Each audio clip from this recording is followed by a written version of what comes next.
बिस्मिल्लाहिर्रहमानिर्रहीम। अस्सलाम वालेकुम डियर स्टूडेंट्स।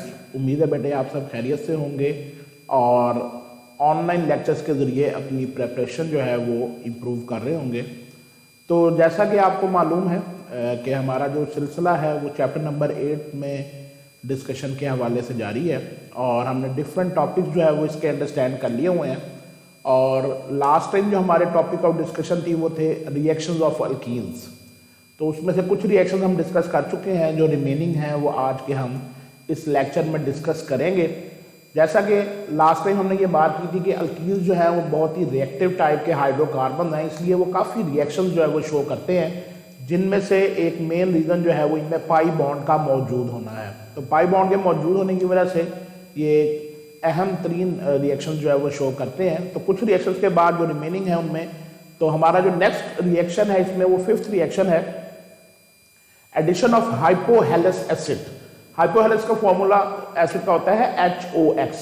अगर मसलन यहाँ पर X की जगह हम क्लोरीन ले लेते हैं तो it will be hypochlorous acid. अगर हम ब्रोमीन ले लेते हैं हाइपोब्रोमस एसिड, और अगर आयोडीन ले लेते हैं तो हाइपोआयोडस एसिड। तो ये हमारा ये हाइपोहेलस एसिड एक जनरल नाम के तौर पर उन्होंने यहाँ पर लिखा हुआ है। कहता है जी, if the halogenation of an alkene is carried out in an aqueous solution, halo alcohol is form called halohydrin. यानी कि बनने वाला जो प्रोडक्ट होता है वो हेलोहाइड्रिन होती है, जो एक तरह की अल्कोहल है जिसमें एक ही कंपाउंड में हाइड्रोक्सिल ग्रुप भी मौजूद होता है और हेलोजन एटम भी एडजेसेंट कार्बन एटम पर अटैच होता है। तो कहता है जी, in this type of reaction molecule of the solvent become reactants too, यानी कि रिएक्टेंट के तौर पर भी सॉल्वेंट इस्तेमाल होता है और वो प्रोडक्ट बनाने में एक सॉल्वेंट का किरदार जो है वो भी अदा करता है। मसलन उसने यहाँ पर मेंशन किया हुआ है X2, यहाँ पर कुछ जनरल हेलोजन है, जब आप उसको वाटर की मौजूदगी में रिएक्ट करवाते हैं तो वो HOX में कन्वर्ट हो जाता है, विच इज हेलोजन या हाइपोहेलस एसिड। तो इथीन का उसने एक जनरल रिएक्शन लिखा हुआ है कि ethene when react with HOX produce halohydrin. तो आप देख सकते हैं कि एक कार्बन पर हाइड्रोक्सिल ग्रुप मौजूद है ये वाला और दूसरे पर हेलोजन मौजूद है। तो इस तरह से बनने वाला कंपाउंड जो है वो हेलोहाइड्रिन कहलाता है। और अगर हम क्लोरीन एज ए रिएक्टेंट लेंगे, यानी कि क्लोरीन यहाँ पर मौजूद हो तो वो क्लोरोहाइड्रिन, ब्रोमीन हो जाएगा तो ब्रोमोहाइड्रिन कहलाता है। तो ये एक सिंपल सा रिएक्शन है जिसमें हम क्लोरोहाइड्रिन या ब्रोमोहाइड्रिन या आयोडोहाइड्रिन की फॉर्मेशन करते हैं। उसके बाद बेटे जो सेकंड फेज है इनके रिएक्शन का, उसमें ऑक्सीडेशन रिएक्शन जो है वो शामिल है। तो सबसे पहले है एडिशन ऑफ ऑक्सीजन, और जिसे आप ऑक्सीडेशन कहते हैं। और इन दी प्रेजेंस ऑफ कैटलिस्ट इसे हम एप ऑक्सीडेशन का नाम देते हैं, क्योंकि इसमें बनने वाला जो ऑक्साइड है वो एप ऑक्साइड होता है। तो कहते हैं जी, alkenes when mixed with oxygen or air and passed over a silver oxide catalyst at high temperature and pressure add an atom of oxygen to the form epoxide. तो इसमें आप ये कह सकते हैं कि डबल बॉन्ड की position पर ऑक्सीजन जो है वो एड अप हो जाता है एज अ ब्रिज, और ये जो बनने वाला प्रोडक्ट है ये कहलाता है एप ऑक्साइड।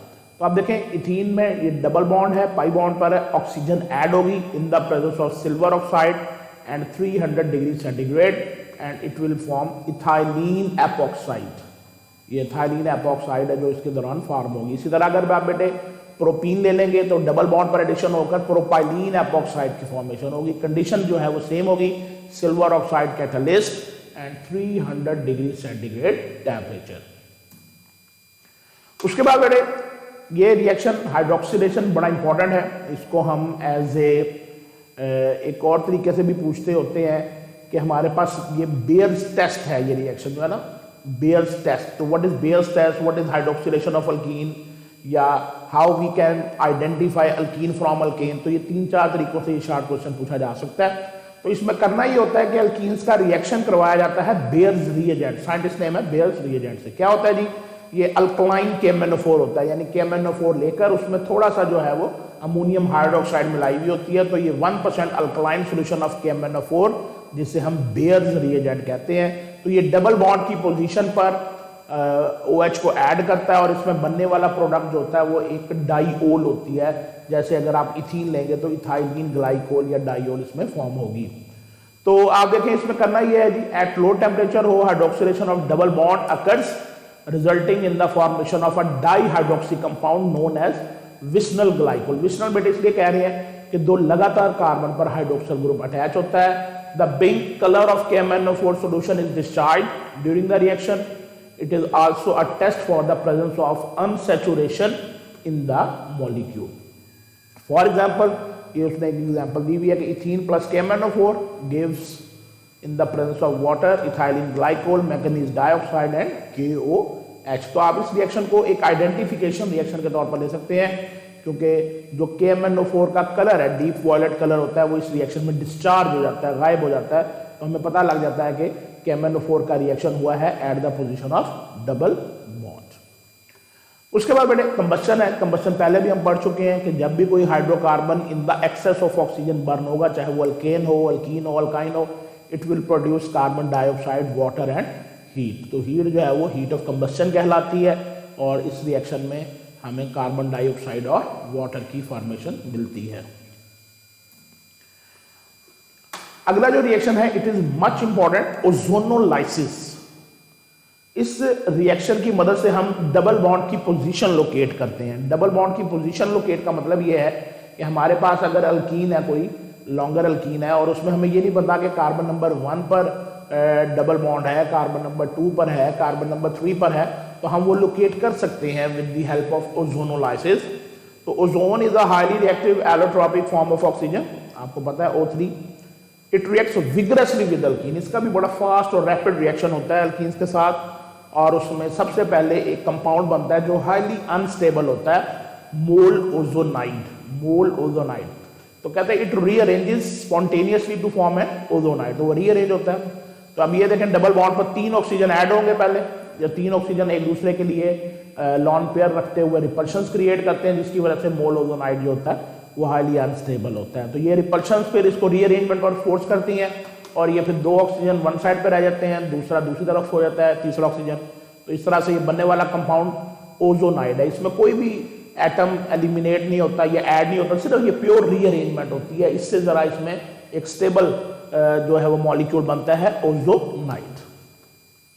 उसके बाद कहता है जी ozonide are unstable compound and are reduced directly by the treatment with zinc and water. तो फिर ओजोनाइड को हम जिंक और वाटर से रिएक्ट करवाते हैं, तो ये फिर डिफरेंट कार्बोनाइल कंपाउंड्स प्रोड्यूस करता है, जो अल्डिहाइड भी हो सकते हैं और कीटोन्स भी हो सकते हैं।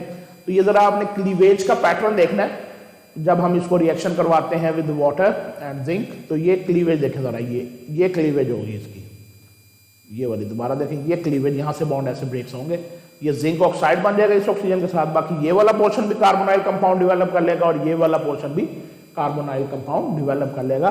तो हमें कैसे पता लगेगा कि किस पोजीशन पर डबल बॉन्ड है? हमें पता लगता है जो प्रोडक्ट बनता है उससे। अगर देखें बेटे, एक कार्बन वाला अल्डिहाइड बना है, मेथनॉल, ये फॉर्मल्डिहाइड, तो इसका मतलब है कार्बन नंबर 1 पर ही डबल बॉन्ड मौजूद है।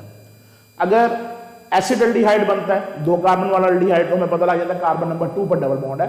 तो प्रोडक्ट की एनालिसिस से हमें पता चल जाता है कि अभी किस नंबर पर डबल बॉन्ड मौजूद था उस कंपाउंड में, जिसको हमने ओजोनोलाइसिस में यूज किया था। तो ये बड़ा इंपॉर्टेंट है।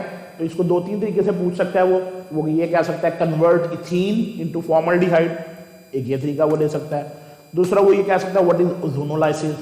तीसरा तरीका ये वो कह सकता है कि how we can identify the position of double bond in alkene, कि हम अल्कीन में किस तरह से डबल बॉन्ड की पोजीशन जो है वो आइडेंटिफाई कर सकते हैं। तो ये 3 तरीकों से ये सवाल बेटे आपको पूछा जा सकता है, और ये काफी इंपॉर्टेंट क्वेश्चन है विद रिस्पेक्ट टू एग्जामिनेशन। उसके बाद नेक्स्ट इसका लास्ट रिएक्शन है अल्कीन का, पॉलीमराइजेशन। पॉलीमराइजेशन जैसा कि आपको पता है कि स्मॉल मॉलिक्यूल्स का रिपीट होकर लार्ज मॉलिक्यूल्स बनाना जो है वो पॉलीमराइजेशन कहलाता है। तो कहते हैं in this process small organic molecules combine to form large molecule known as polymers. तो इथीन सिंपलेस्ट एग्जांपल है, ये 400 डिग्री सेंटीग्रेड पर और 100 एटमॉस्फेरिक प्रेशर पर पॉलीमराइज होकर पॉलीथीन बनाती है, जिसे हम शॉपिंग बैग कहते हैं। तो लो क्वालिटी पॉलीथीन से शॉपिंग बैग वगैरह बनते हैं, जबकि हाई क्वालिटी पॉलीथीन जो है वो अच्छी किस्म की प्लास्टिक होती है, उससे ज़रा महंगे ऑब्जेक्ट जो है वो बनाए जाते हैं। तो कंडीशन ये है कि इथीन को पॉलीमराइज करने के लिए 400 डिग्री टेम्परेचर चाहिए, 100 एटमॉस्फेरिक प्रेशर हो और ट्रेस ऑफ O2 हो जो रिएक्शन को इनिशिएट कर सके, उससे ये पॉलीथीन की फॉर्मेशन हो जाती है। लेकिन अगर आपने अच्छी क्वालिटी बनानी है फिर कंडीशन में आपको एक ज़रा डिफरेंट कैटलिस्ट ऐड करना पड़ता है, एल्यूमिनियम ट्राइथाइल और टाइटेनियम टेट्राक्लोराइड। ये 2 साइंटिस्ट थे ज़िगलर एंड नेटा, उन्होंने ये कैटलिस्ट डेवलप किया था और ये डेवलप करने पर उनको नोबेल प्राइज़ भी जो है वो दिया गया था। तो ज़िगलर एंड नेटा कैटलिस्ट में ये एल्यूमिनियम ट्राइथाइल है और टाइटेनियम टेट्राक्लोराइड एज कैटलिस्ट का शामिल है। ये अच्छी क्वालिटी की पॉलीथीन बनाकर देगा, जो फिर पॉलीथीन बैग्स तो नहीं उससे बनते, शॉपर वगैरह तो नहीं बनते, उससे फिर अच्छी क्वालिटी के ऑब्जेक्ट्स जो हैं वो बनाए जाते हैं। अब हम बढ़ते हैं बेटे towards the uses of ethene. तो सबसे पहले जी, ethene is use for the manufacturing of polythene, a plastic material use for making toys, cables, bag, boxes, अभी हमने बात की। For artificial ripening of fruit, फलों को पकाने के लिए ये इसका एक बड़ा अहम यूज है ये, और मल्टीपल टाइम जो है ये बेटे एग्जाम में आ चुका है as a MCQ, as a general anaesthetic, बेहोश करने की दवाई के तौर पर इस्तेमाल होता है। और ये जो फोर्थ इसका पॉइंट है, ये भी इंपॉर्टेंट शार्ट क्वेश्चन है, mustard gas. What is mustard gas? ये बड़ा कॉमन सवाल आता होता है। तो मस्टर्ड गैस जो है वो वर्ल्ड वार 1 में जो है वो एक वेपन के तौर पर इस्तेमाल होती थी, और इसकी जो स्मेल होती है वो मस्टर्ड सरसों की तरह होती है। तो असल में कहता है ये गैस नहीं होती, बल्कि एक हाई बॉइलिंग लिक्विड होता है और जो छोटे ड्रॉपलेट्स की सूरत में मौजूद होता है। तो ये पावरफुल वेसिकेंट है, यानी कि ये छाले वगैरह काज करता है। ये वर्ल्ड वार 1 में एज ए वेपन इस्तेमाल हुआ था।